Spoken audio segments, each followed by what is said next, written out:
Cus used to always talk to me about the situation. He was saying, you know, if you really took a deep interest in it, you would be champ of the world. And he would say, with no problem, you would be champ. He was saying, you're just too good for these guys. Even at 14, he's saying, you know, they know more, but you're just too good. And I said, really? And I didn't believe him at first, but he just kept pounding that information in me. And by the time I was 14, I began to believe it. That was Mike Tyson talking about his mentor Cus D'Amato in July 1987, about 1.5 years after D'Amato's death. What was the role of Kevin Rooney and Cus D'Amato in the success that Mike Tyson had at the start of his boxing career? We'll discuss this in this short video.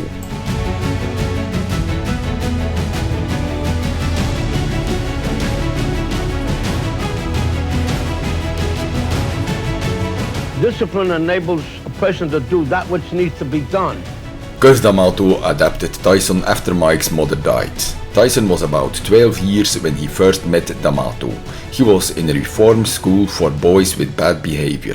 D'Amato was like a father for Mike. He learned him all he needed to know about boxing. But not only that, he taught Mike about all aspects of life. D'Amato trained him over the following years. He learned him the PEEKABOO style with the hands in front of the face for more protection. D'Amato feels that Mike Tyson will be the next Muhammad Ali, and he should know. He was also a teacher of Ali.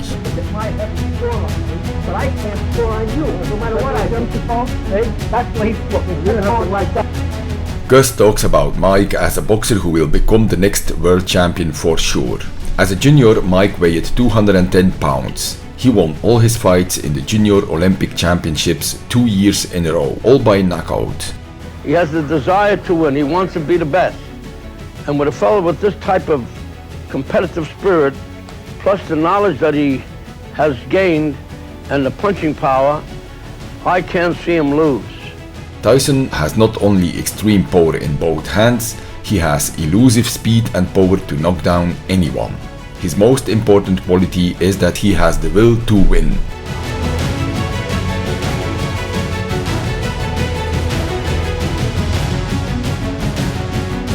I feel I was born to fight because I have no other interest in anything else. Cus talks about Mike becoming the next world champion. He explains he has the strength, the ability, the potential, and most of all, he has the desire. He really wants to be a champion. I don't believe in talent. Well, some people, they have talent. It's good. It helps when you have talent. As long as you have a lot of determination and willpower, that's all you need. And you have to have the will to win.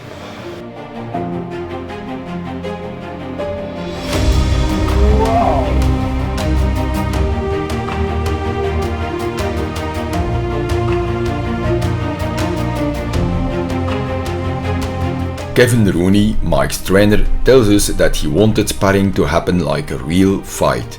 Both fighters must go hard and fight like a real match, and don't hesitate to hit with solid punches. Tyson sparred with Ferguson and Jameson, so that he was used to throw his hard punches upwards. He had to fight like he was in a real fight. Fight for life.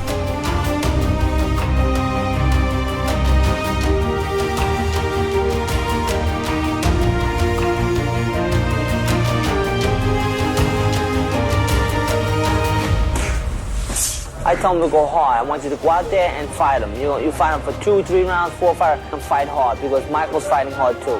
Don't take it easy because he's 18 or he's 17 or he's 20. You go out there and you fight. You fight for your life.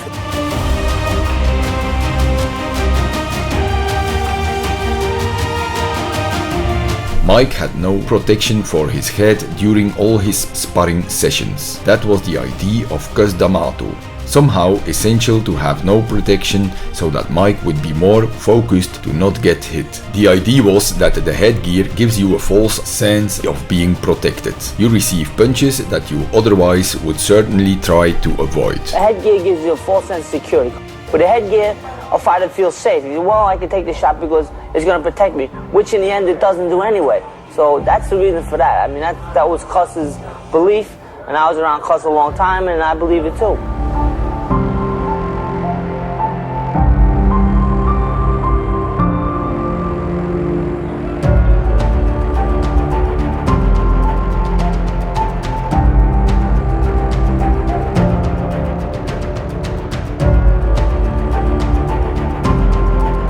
When Cus died, Mike lost the most important person in his life. Cus not only taught him boxing, he was like a father. He raised him. Mike learned from Cus how to be independent, how to be a man. Cus made from the problem child that once lived in the streets a great human being. But now his mentor was gone, it was all in Kevin Rooney's hands.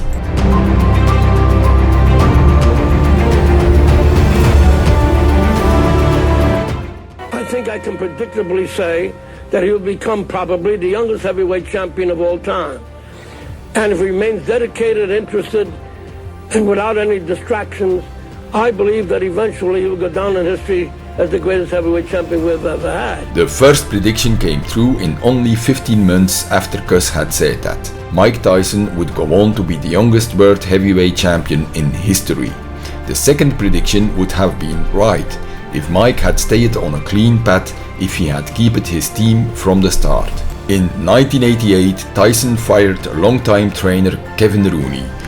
Mike Tyson was married to Robin Givens, and a lot of problems started. Instead of going home after the match, rest and prepare for the next fight, now Tyson went with Don King for a few drinks and partying all night long. Robin and King had eliminated anyone who had bring Mike to the top. His life was reversed to partying. Instead of hard work, sparring and conditioning, Mike had changed to drinking and drugs.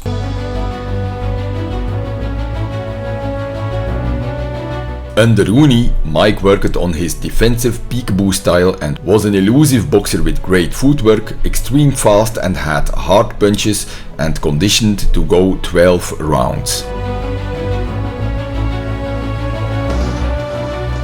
Kevin Rooney was a great coach who looked for the ideal workout plan. Right after a boxing match, he was already working on active recovery and preparing for the next match. By 1990, Tyson had lost direction. His personal life was in chaos, he had less vigorous training prior to the Buster Douglas match. On February 11, 1990, he lost the undisputed championship to Buster Douglas. Without Kevin Rooney, he trained less his defense. No bobbing and weaving, less head movement, no combinations. He went to boxing only for that knockout punch. Without the adequate training, he lost the stamina to move later in the fight. In 1990, Buster Douglas fought a very weak version of the Tyson we had previously known. And that is why Tyson lost. He didn't slip and duck. He wasn't in condition to fight.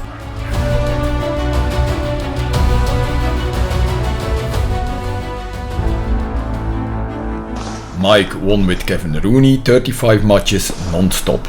In the late 1988 he fired Kevin and parted with manager Bill CAYTON, the start of his downfall. Tyson intimidated fighters with his strength combined with outstanding hand speed, accuracy, coordination and timing. Tyson also possessed notable defensive abilities, holding his hands high in the peekaboo style taught by his mentor Cus D'Amato, to slip under and weave around his opponent's punches while timing his own.